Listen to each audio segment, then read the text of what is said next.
जिसका हमें था इंतजार, जिसके लिए दिल था बेकरार, वो शतक आ गया आ गया।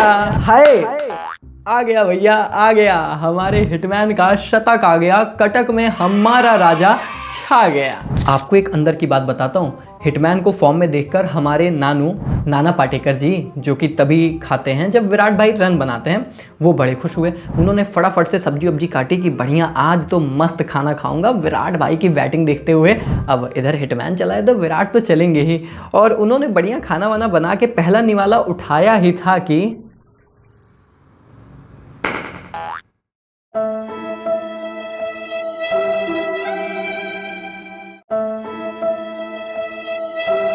ऑस्ट्रेलिया में पेस तक तो फिर भी समझ में आया भाई, इंडियन कंडीशन में स्पिनर के अगेंस्ट भी वही छठे स्टंप की गेंद। इसीलिए तो विराट भाई पवेलियन जाने को तैयार नहीं थे कि साला पेसर होता तो बात अलग थी, स्पिनर से थोड़ी एच खाऊंगा। खैर, विराट भाई के रन ना बनाने का गम एक तरफ, लेकिन हमारे हिटमैन की इस पारी की खुशी बिल्कुल एक तरफ। क्यों इस पारी की वैल्यू किसी एक खिलाड़ी के शतक तक लिमिटेड नहीं है, बल्कि ये उससे कहीं ज्यादा है। मैं बताता हूं। रोहित हमारे कप्तान है, बहुत लंबे समय से खराब फॉर्म से जूझ रहे थे, और ऐसे में चैंपियंस ट्रॉफी में हमें हमारा हिटमैन वापस चाहिए था, जो कि कहीं ना कहीं मिल गया। वैसे ओडीआई में तो कभी फॉर्म इनकी गई थी भी नहीं ना, मतलब थोड़ा सा हम फॉर्मेट मिक्स कर रहे थे, पर ओडीआई में कभी कुछ खराब था नहीं।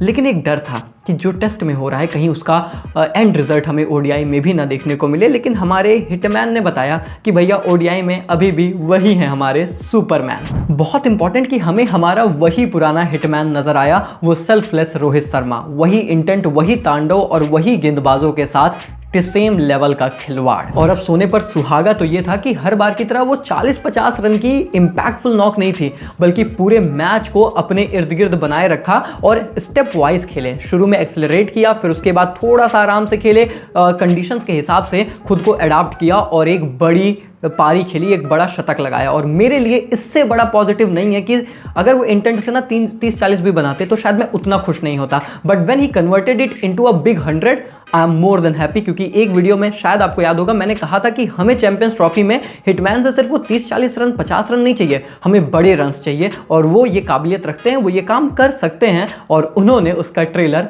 हमें इस मैच में दिखा दिया। और फिर इस मोटी तगड़ी तंदुरुस्त पारी की बदौलत हमने इंग्लैंड को नेस्ता नाबूद कर दिया। और ना पिछले वीडियो की गलती नहीं करूंगा, इस बार बापू को भी पूरा क्रेडिट मिलेगा गोरों को एक बार फिर से खदेड़ने के लिए। बापू थारी बैटिंग बॉलिंग सब कुछ कमाल छे, बस वो फील्डिंग का थोड़ा सा देखना था अपने को, क्योंकि मैं समझा आपका वो जो डांडी मार्च, वो नमक वाला जो प्यार है ना, वो अभी भी जिंदा है, तभी आपने 60 की कैच छोड़ी। कोई बात नहीं है, चलता है, एक आधा कैच चलता है भाई। वैसे भी वो कौन सा जीत ही रहते हैं, आप 2-3 कैच और भी छोड़ देते ना। फिर भी इंग्लैंड जिस तरीके की लतभोसर क्रिकेट खेल रही है, इनसे ना होता। 2 मैच, दोनों में आप टॉस जीतते हैं, और दोनों में रिकॉर्ड्स ये कह रहे हैं कि चेस करो, और ये टीम पहले बैटिंग करती है। बाकी परिणाम तो आपको पता ही है। मैदान में स्पिनर्स के लिए मदद थी, और गोरों ने एक्स्ट्रा बॉलर खिलाया तो, लेकिन एक एक्स्ट्रा पेसर, और फिर उसके बाद अपने पार्ट टाइम गेंदबाजों से स्पिन गेंदबाजी कराई। वहीं पर हमारे भारतीय टीम की स्ट्रैटेजी में आपने देखा होगा कि डेथ ओवर्स की गेंदबाजी में भी रविंद्र जडेजा और अक्षर पटेल नजर आए। इनफैक्ट जडेजा तो लगातार अब डेथ ओवर्स में डाल रहे हैं, पिछले 2 मैच में मैंने ये ट्रेंड देखा है। क्या ये इस तरफ भी इशारा कर रहा है कि चैंपियंस ट्रॉफी में भी ये स्पिनर भी ना हमारे डेथ ओवर के गेंदबाज बनेंगे? और जी साहब ऐसा करते हैं तो मैं ज़्यादा कोई सरप्राइज नहीं होऊंगा अगर ऐसा होगा। खैर, सरप्राइज होने की बात है ना, तो वो तो जायसवाल भाई हुए होंगे। उनके साथ ये प्लेइंग 11 में जो दूध भात का बवाल चल रहा है ना, इसको देखकर उनका सिस्टम टाइट हुआ होगा, और इसीलिए हम ये जानते हैं चलिए कि कितने एक्चुअली हमें मिले हैं सवालों के जवाब, और कितने रह जाते हैं अभी भी सवाल। एक एक करके करते हैं सब पर बात। प्लेइंग 11 अगर ये सरप्राइज ना करे तो फिर जी साहब कह रहा थोड़ी होगा। पहले ओडीआई में जायसवाल हमारे लिए डेब्यू करते हैं, और दूसरे मैच में उन्हें ड्रॉप कर दिया जाता है। अब जायसवाल भाई भी सोच रहे हैं कि साला मैंने ऐसा गलत किया क्या, पर उससे भी इंटरेस्टिंग पॉइंट ये है दोस्तों कि एक्चुअली में उनकी कोई गलती नहीं थी, गलती थी मैनेजमेंट की, और उन्होंने पहले ही दिन गलती की थी जिसको उन्होंने सुधारा। एक्चुअली में उन्होंने उस चीज़ को सुधारा जो उन्हें फर्स्ट प्लेस पर गलत करना ही नहीं था। आपका टॉप 5 एकदम सेटल्ड था, वहां पर छेड़खानी करने का कभी कोई लॉजिक नहीं था, हम शुरू से यही बात कर रहे थे, पर आपने किया। एंड रिजल्ट क्या हुआ कि श्रेयस अय्यर ने परफॉर्म कर दिया, और फिर सिर्फ मैच में ही नहीं, वो बाद में ना टेलीविजन पर भी परफॉर्म किया जब उन्होंने जाकर बोला कि मैं तो नहीं खेलता। देखो प्लेयर्स को सब पता होता है कि उन्हें क्या बोलना है क्या नहीं बोलना है, जिसकी वजह से उनकी प्लेस श्योर हो जाएगी। अब उनकी प्लेस श्योर हुई, विराट कोहली आए भैया टीम में, तो आपने जायसवाल को बलि का बकरा बना दिया। तो इन शॉर्ट 2 दिन पहले जो बंदा आपकी स्ट्रेटजी का हिस्सा था कि चैंपियंस ट्रॉफी में जाते हुए या फिर एक left hand right hand combination को खंगालते हुए वी आर लुकिंग एट यशस्वी जायसवाल, आज अचानक से वो प्लान आपका चेंज हो गया। तो एक्चुअली में ये बताता है कि प्लान इसलिए चेंज हुआ क्योंकि आपको समझ में आया कि आपने गलती की है और उस गलती को आपने इस मैच में सुधार लिया। खैर मैच स्टार्ट होता है और हमने टेलीग्राम पर जाकर प्रेडिक्शन कर दी कि इंडिया ये मुकाबला जीत रहा है और इंग्लैंड ने कहा कि अच्छा ऐसे कैसे। तो उन्होंने भैया एक बार फिर से शुरुआत बहुत बेहतरीन की और इनका हमेशा से रहा। दोनों ओडीआईज में हमने देखा कि शुरुआत अच्छी मिलती है लेकिन जब लगता है कि ये अब लंबा टिकने वाले हैं, लंबा चलेंगे, इनका चूक जाता है। अब स्टार्ट अच्छा था, पारी भी बढ़िया थी, हमारी गेंदबाजी भी लदभोसर थी, पर स्टिल भैया ये टीम गिरे पड़े किसी तरीके से 300 के पार पहुंचती है, जिसमें एक्चुअली में इनके प्लेयर्स के ठीक ठाक कॉन्ट्रीब्यूशन आए। पर जब आप सेट हो गए, क्रीज पर डट गए, जब आपको लंबी पारी खेलनी थी, हर एक प्लेयर ने अपनी विकेट को गंवा दिया। पर अगर इस बैटिंग यूनिट के साथ अंग्रेज 300 प्लस बना ले जाते हैं, वो भी लास्ट में उन्होंने इतना हगा उसके बावजूद भी, इसका मतलब यह है कि हमारी गेंदबाजी में दिक्कत तो है और वो शामी में खामी अभी नजर आ रही है ना। अभी लग रहा है कि उतने तैयार नहीं हुए, कोई डाउट नहीं है टैलेंट पर, स्किल्स पर, बट अभी लग रहा है ना कि वो तपे नहीं है। वो इंजन उनका ना थोड़ा सा स्लो स्टार्टर है, डीजल वाला है, धीमे धीमे स्टार्ट होता है, उतना सही वो पेट्रोल नहीं है, सीएनजी नहीं है, फट से चल जाए। So that is the point कि he is still not ready. I mean Adil Rashid अगर आपको आकर वो बैक टू बैक 3 चौके मार देना भाई, इससे बड़ा ह्यूमिलिएशन, इससे बड़ा डाउनफॉल तो मैं क्या ही देखूंगा। तो वो चीज़ कहीं ना कहीं हमें थोड़ा सा चुभ रही है कि धत साला ऐसे। खैर इसके बाद मुझे लगा कि आज तो भैया फाइट होगी और 300 प्लस का टारगेट, पिच में थोड़ी सी स्टिकीनेस है, एक आधा गेंदें नीचे भी रह रही हैं, इतना आसान नहीं होने वाला। और अब प्रेडिक्शन भी कर दी थी तो तुम्हें तो पता है कि उसके बाद थोड़ा सा मुंह में तो रहता ही है। पर मैं सच बता रहा हूँ, जब मैंने हिटमैन का वो पल्ला वाला शॉट देखा ना, मैं समझ गया था आज ये बंदा बटोरने के फिराक में, आज बटोर देगा भी। और ये सारी चीजें देखकर ना हमारे पड़ोसी पक्कू वो बौखला गए, पगला गए। वो सोच रहे हैं भैया कि न्यूजीलैंड से तो हम जीत नहीं पाए, ये इंडिया तो हमारा क्या ही कर देंगे। वो आए फटाफट से अपना वही चिंदी चोरी वाला काम, लाइट ही काट दिया उन्होंने कि साला लाइट नहीं रहेगी, अब तुम कैसे खेलोगे। देखो मुझे पता है ये जोक बहुत ही वाहियात था, पर यार अब पाकिस्तान में ऐसा कुछ होता तो फिर तो हम उनके मजे ले लेते ना, लेकिन अब इंडिया में ही हुआ है तो फिर हम ये तो कह नहीं सकते कि जिनके खुद के घर कांच के हों वो दूसरों पर पत्थर नहीं मारते।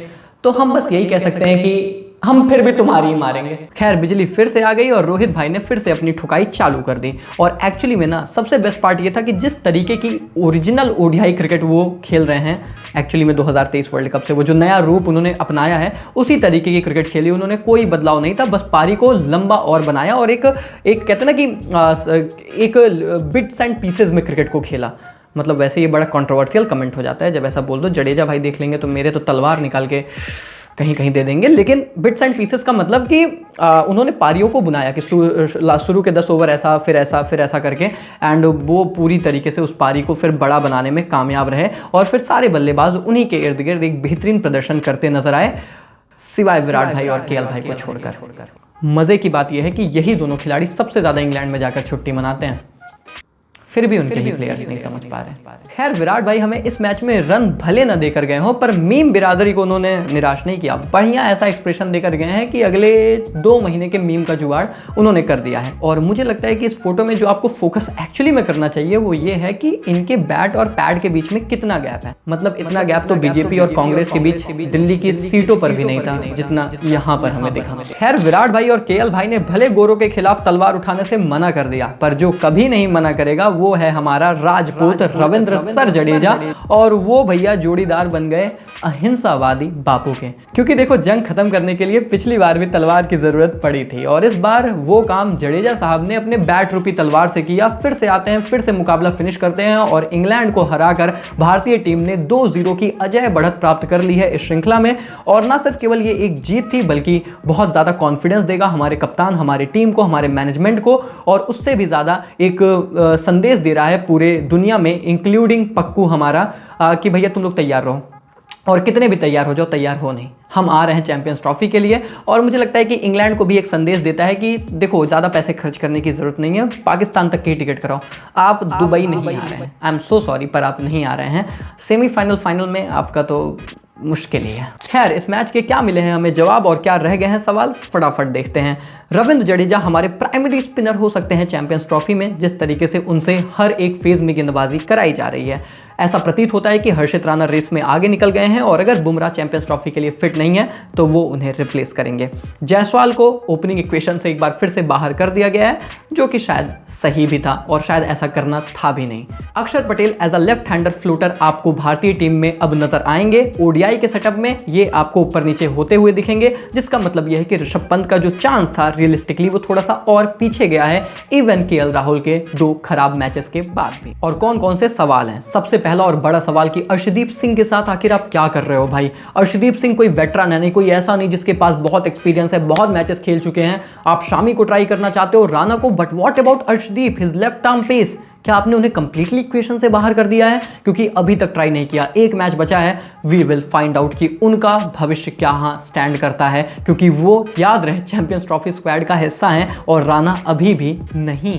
विराट कोहली, केएल राहुल और मोहम्मद शामी, ये 3 खिलाड़ी ऐसे हैं जिनकी फॉर्म को लेकर हल्की सी चिंता है और इनको फॉर्म में जल्द से जल्द आना पड़ेगा। कुलदीप यादव या फिर वरुण चक्रवर्ती, आखिर कौन है हमारा primary spinner, leg spinner, mystery spinner, chinaman spinner, जो भी आप कह लो, वो कौन होने वाला है? क्योंकि एक मैच में कुलदीप, दूसरे मैच में चक्रवर्ती। मुझे लगता है कि ये टीम अंत में कुलदीप के साथ ही जाएगी और उन्हीं के साथ जाना भी चाहिए। और आप लोगों को सब्सक्राइब का बटन दबाना ही चाहिए, क्योंकि दबाना पड़ेगा भाई, और क्या ही दबाएंगे हम, सब्सक्राइब के बटन ही दबा सकते हैं। दबा दो, फटाफट से दबा दो, वीडियो लाइक कर दो, चैनल को सब्सक्राइब कर दो, ताकि इस तरीके की इंटरेस्टिंग वीडियोस आप लोगों तक पहुंचती रहे। मिलते हैं तब तक के लिए, take care, goodbye, thank you so much.